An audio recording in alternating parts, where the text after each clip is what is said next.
Romans chapter 13, and we're going to be continuing in a study we started a couple of weeks ago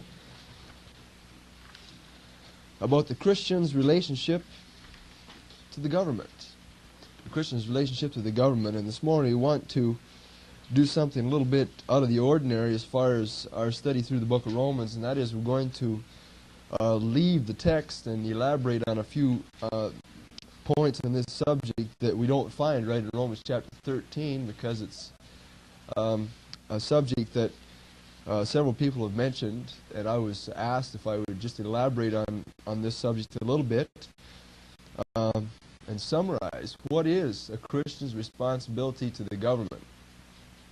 And I think this is a very practical and important subject, something that every one of us here this morning has a great deal to do with. So we'll be looking at that this morning. You're in Romans chapter 13, and let's read the first 4 verses, because this is, in essence, what we studied last time we got together on this subject. Paul is writing to Christians, and he says, "Let every soul be subject unto the higher powers, for there is no power but of God. The powers that be are ordained of God. Whosoever therefore resists the power resists the ordinance of God, and they that resist shall receive to themselves judgment. For rulers are not a terror to good works, but to the evil. Wilt thou then not be afraid of the power? Do that which is good, and thou shalt have praise of the same. For he is the minister of God to thee for good. But if thou do that which is evil, be afraid, for he beareth not the sword in vain, for he is the minister of God, the revenger to execute wrath upon him that doeth evil." If we were to summarize this, we find that Paul tells us basically 3 things in these 4 verses. There are 3 commands. Number 1, found in verse 1, let every soul be subject to the higher powers. In other words, very literally speaking, Paul says, obey your government. There are higher powers that you live under. Obey them. Be subject to them. That's what that Greek word, be subject, means. Obey. Down in verse 3, it says, do that which is good. Do that which is good. That's the second imperative. Christians, if we are to obey our governments, if we're to have a proper relationship to our society, we must be good living citizens. And on the converse, Paul gives us one more imperative, and that's found in verse 4. He says, be afraid if you do evil, you see. So it's just very simple. Basically speaking, Paul has told us in a very general way what our responsibility is to our society in which we live, to the government. And that is, be good citizens. Obey your government. I was reading a bit of a testimony of a fellow yesterday who, he wasn't mentioned by name, but someone said that this was a well-known Christian in his community, and he owned an old pickup truck, and it wasn't even worth licensing, and he kept it just on his property, and he had another car that he had licensed, but one day an emergency came up, and his wife was away with the car, and so he jumped in the truck and ran across town to get some medicine, and came back, and went about his business. And you might think, well, what's so wrong with that? Well, it's a little thing, right? We're not supposed to drive our cars on the road unless they're licensed or insured properly. And I know that this is something that's hard to do, to live up to, because it just seems like the laws are against you sometimes. It just seems so hard to keep all these laws. Well, this fellow was a well-known Christian, and somebody saw him driving that pickup truck and knew that truck wasn't licensed.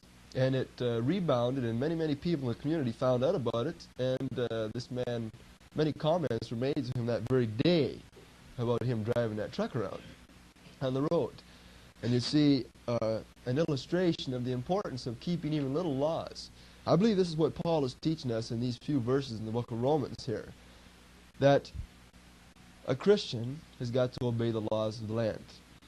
And we want to continue this morning and finish off verses 5 through 7. 3 verses, but they're packed full of very important things for us to learn.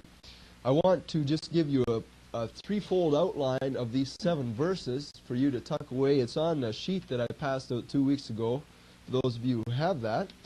The first section is personal and general responsibilities that I have just summarized for you. We are basically, in general, to obey our government.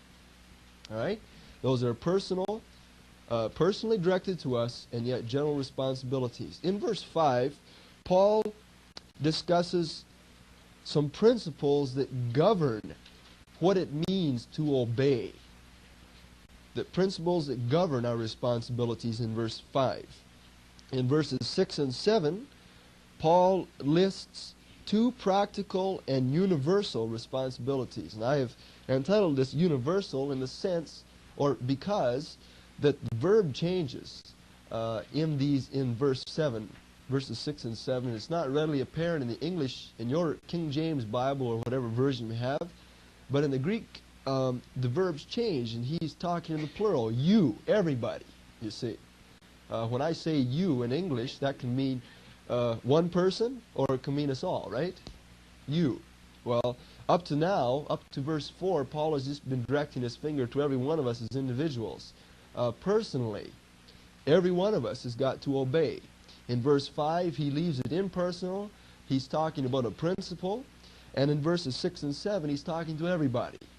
Some things that are our responsibilities as a whole. Now let's look now at verse 5 and see what the principles are that govern our responsibilities. Paul says in verse 5, "Wherefore you must needs be subject, not only for wrath, but also for conscience sake." Now I'd like you just to notice very carefully in verse 5 that the word "you" in your Bible there is in italics. Does everyone see that? The word "you" is in italics, and that shows us that that word "you" isn't in the Greek manuscript from which the Bible was originally written in. And we have an English translation from that, and that word "you" isn't in there. Paul is talking about a principle, something that applies to everybody without pointing the finger at anybody. And literally it says, "Wherefore it is a necessity." It is a necessity to be obedient. It's the same word that he used in verse 1. Be subject to the higher powers. To be obedient, not only for wrath, but also for conscience sake. I'd like to dwell on this for a moment. The responsibility basically is, it's a necessity to obey. It's a necessity to obey. We are, every one of us, faced with things that we think are necessities in life. You know, well, got to have a car, and you got to have a house, and you got to have X number of groceries every week. You know, and you have to have this and that. Here's one of God's necessities. Here's something he says is necessary for every Christian. It's a necessity to be obedient. And he's talking about our relationship to the higher powers. It's a necessity. There's no question this is something that we have to do. It's amazing the extent to which we as human beings will go to get what we think are the necessities in life, eh?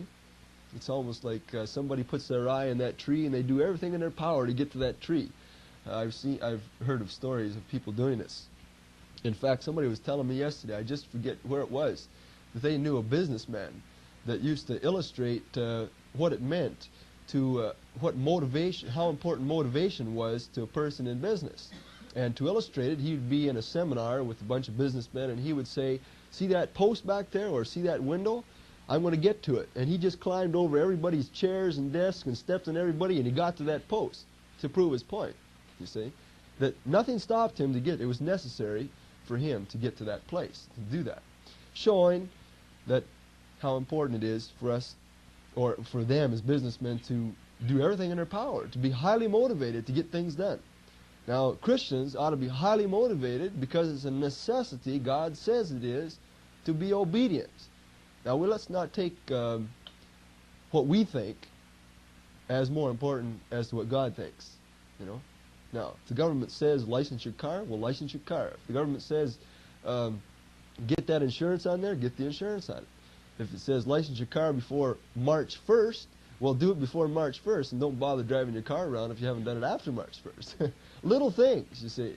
And we think we can rationalize our way out of these things, but it's important, whether or not we actually realize it or not.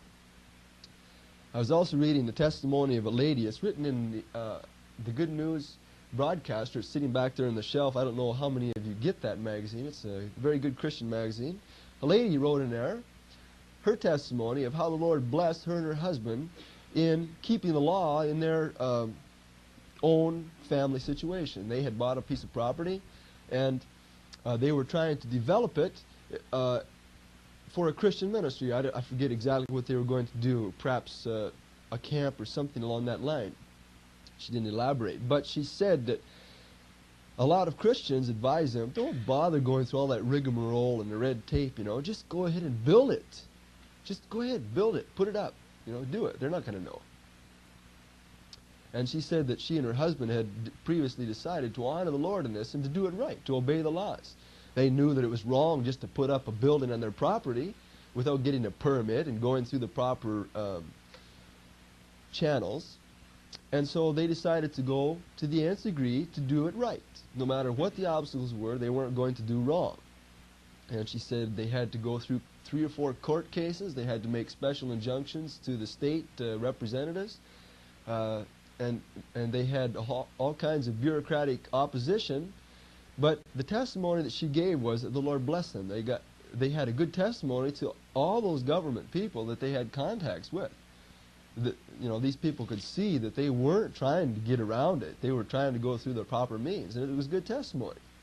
And the conclusion that she and her husband came to was that the Lord honored them by them doing it the right way. In spite of the fact of the time and the effort and some cost that was involved to them, the Lord did bless them with it. Now, this is in essence what we're talking about this morning. People have had questions like this. I've had questions like this. I've seen people do it. Christians. Disregarding laws that they didn't think were important. Just doing it their way because, that's really impinging on my freedom for them to make a law like that. All right? That's what we think lots of times. And in essence, that may be true. It might not always be the case that there are good laws, but it's not for us as individuals to take it into our own hands and say, well, I think this is a good law, and I think that's a good law, and I'm going to do this, and I'm not going to do that one. All right? God says, be subject. It's a necessity. No, it's that simple.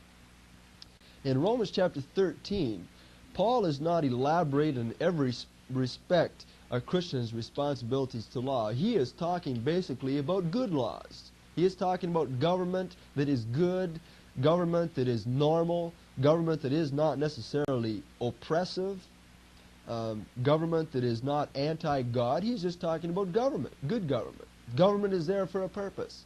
And in fact, Paul describes government leaders here in verses 4 and 5 as the servants of God. Now, are not Christians to be servants of God as well? And does it not make sense that servants of God ought to work in harmony? Doesn't matter whether they're political or spiritual, God's servants must work in harmony. Now, for no other reason than that, we as Christians, if we're servants of God, if we're trying to live for the Lord, then we ought to work in harmony with those who are elsewhere called God's servants. God has asked us to do that. It's a necessity, you see. And for us to say, that government official is just getting on my hide and I don't like it and I'm not going to do what he says, well, we're really rebounding against something the Lord has asked us to do. You see, we're going against the servant of the Lord. Now, we may not think he exhibits the attributes or the characteristics of a servant of the Lord, but it's not for us to say. All right, God has set these people in places for His purposes. Now, there are 2 basic reasons why it's a necessity for us as Christians to be subject, to be obedient. And he gives them to us in verse 5. There's a negative reason and there's a positive reason. The negative reason first, not only for wrath, and the positive reason, but for conscience sake. It's like, why does Johnny obey his mother and take out the garbage? Well, there's a negative reason. He knows that if he doesn't, he's going to get the belt, you see, for wrath's sake.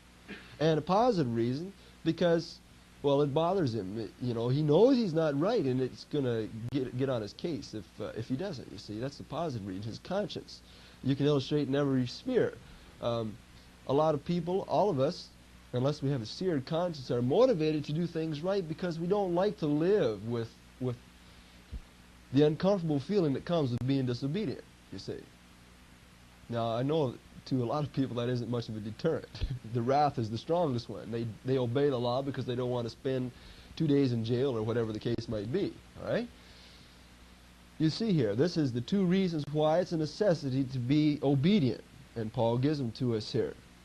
For wrath's sake and for conscience sake. God doesn't have to give us reasons for telling us what he wants us to do. He says it's a necessity for us to be obedient, and he could have left it at that, you see. But God has revealed his will to us here, some reasons why. And it's obvious, isn't it? Peter says in the book of 1 Peter that what good is it for a Christian to suffer for breaking the law? What good is it? You know, you're just getting what you deserve, Peter says. But if you suffer as a Christian for doing what is right, well then that's godly suffering, and God is going to bless you for it. I'm afraid, as Bill Gothard says, a lot of Christians bring suffering upon themselves because they don't live right. And we as Christians are going to receive wrath. He has just said that in the previous verse, if we don't obey the law. These are deterrents for us to be disobedient. I wanted to say something else in this respect. That we're talking in Romans chapter 13 here of a sphere, a particular sphere of order, of authority. We've been talking about the government, right? And there are levels of authority. You have, in this country, you have in the judicial, I don't know whether the judicial part, you have the federal government with its particular leaders. Then you have the executive governments, which are the parts that put it into practice, right? And then you have all kinds of levels of government in there. You have federal, provincial, municipal, and so forth, right? Now, this is really no different than it is everywhere else in God's creation. God is a wise God, and he has ordered all parts of creation in spheres of order, things that we don't even see. There are such things as angels. Some people are going to scoff at that, but the Bible teaches it. And a lot of people are involved in demonic activities today, which are bad angels. All right. Now there is an order of angelic spheres. All right. We've been hearing this morning of another spiritual order between God and Christ. Joe had us read that portion that talked about Christ being obedient to his Father, became a man. You see, Christ himself found himself in a particular sphere of authority, and he found it necessary to be obedient to his Father, because that's the way things were. The Father sent the Son to be the Savior of the world.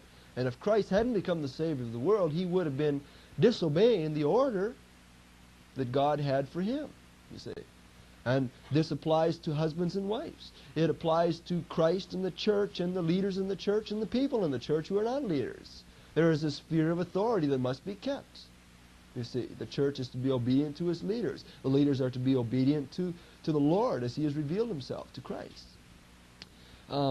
Children are to be obedient to parents. These are all various and different spheres of authority. Now, government is one of the many, you see. It's a necessity for this reason. If a Christian does not obey his government, he is getting out of line in a sphere that is really no different than him getting out of line spiritually in the church or anything else. He's botching up the program. All right?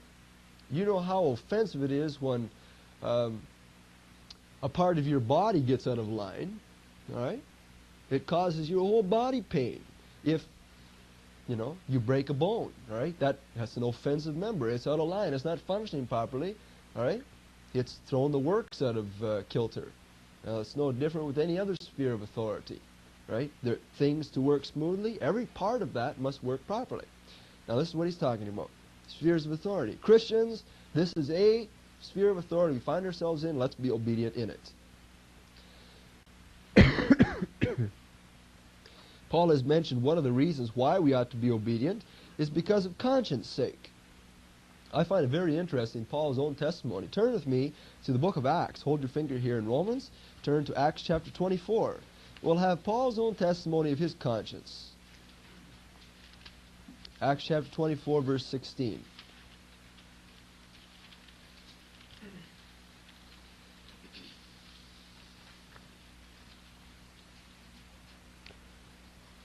Paul was standing before a king at this particular instance, and he was giving his testimony to this man, this government official. Very interesting, eh? And he says, in verse 16, "And in this, in my religious exercise, do I exercise myself to have always a conscience void or empty of offense toward God." Is that where he stopped? No. Toward God and men. You see, Paul's own testimony was he was exercised in his thinking, in his conscience, in his person, to not be an offensive person, to have a good conscience, not just before God, not just spiritually, but also to men, you see. That was what Paul's conscience was. And that's exactly what he's talking about in Romans 13. For conscience sake, it is a necessity for us to be obedient. Paul and Timothy were writing a book to the church in Corinth, the second book. And in verse 12, this is their testimony. "For our rejoicing is this, the testimony of our conscience, that in simplicity and godly sincerity, not with fleshly wisdom, but by the grace of God, we have behaved ourselves in the world, and more abundantly toward you." See, this was important to Paul, not only when he was by himself, but when he was with other Christian leaders. 2 Corinthians 1:12 is that reference. He found it necessary to exercise his conscience to make sure that he was right. Now, what is our conscience? You might say, well, you're talking in nebulous terms this morning. A conscience, by Paul's own definition, in the 3rd chapter of Romans, 2nd chapter of Romans, he says that the conscience either accuses or excuses the Gentiles, you see. Tells them whether they're right or wrong. It's almost like a judge. It's an invisible judge that sits on my person, and I know whether I'm right or wrong.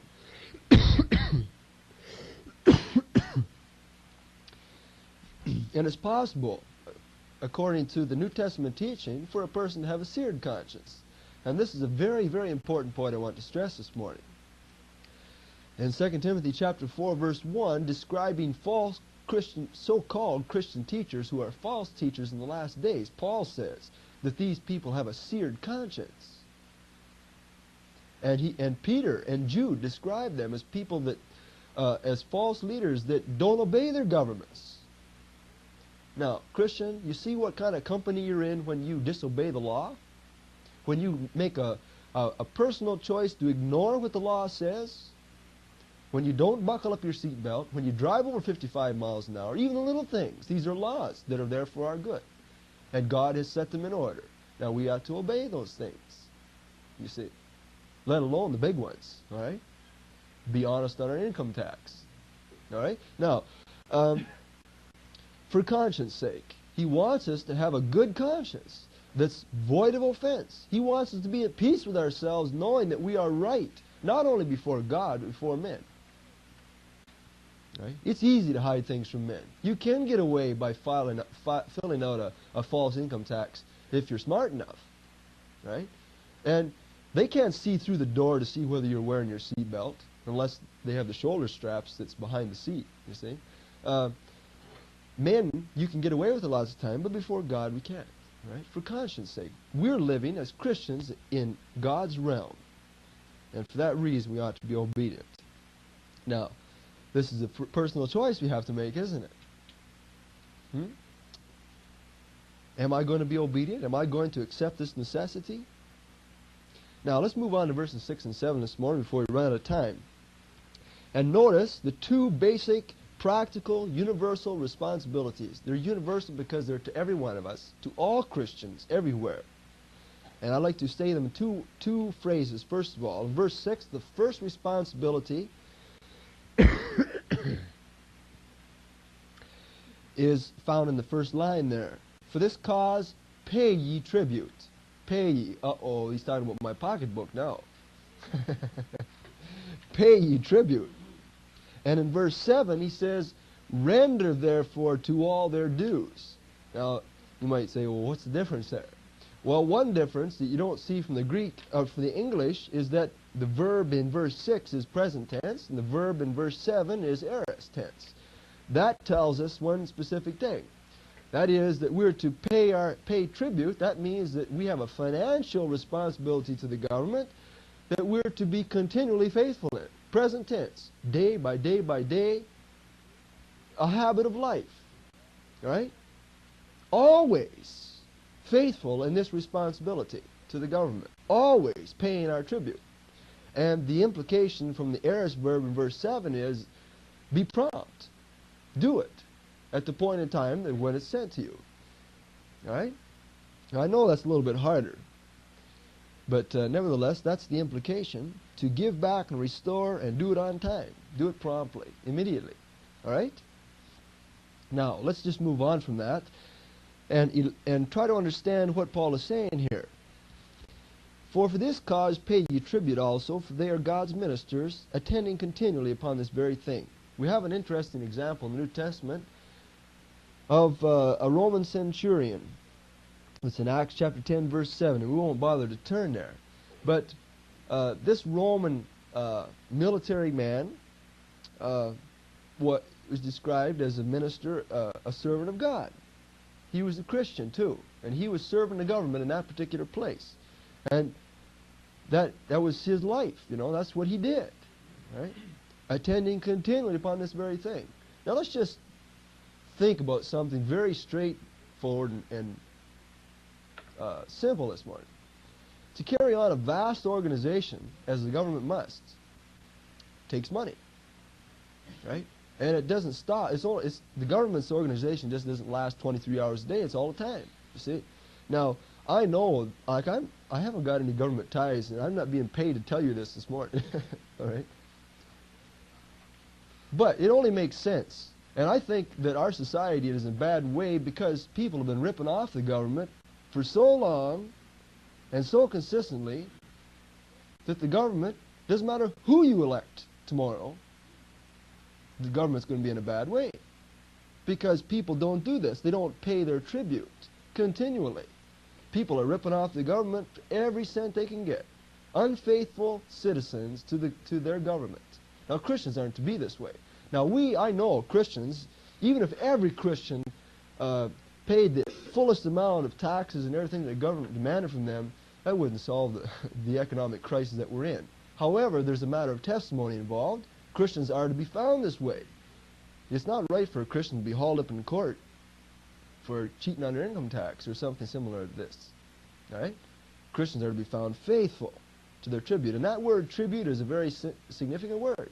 Tribute, all through the Old Testament and the New Testament times, was a word that's used for something paid by a subject to a sovereign. Now, we are all subjects of a sovereign. That sovereign is the government of Canada, Dominion of Canada. All right? Now, let's pay our tribute.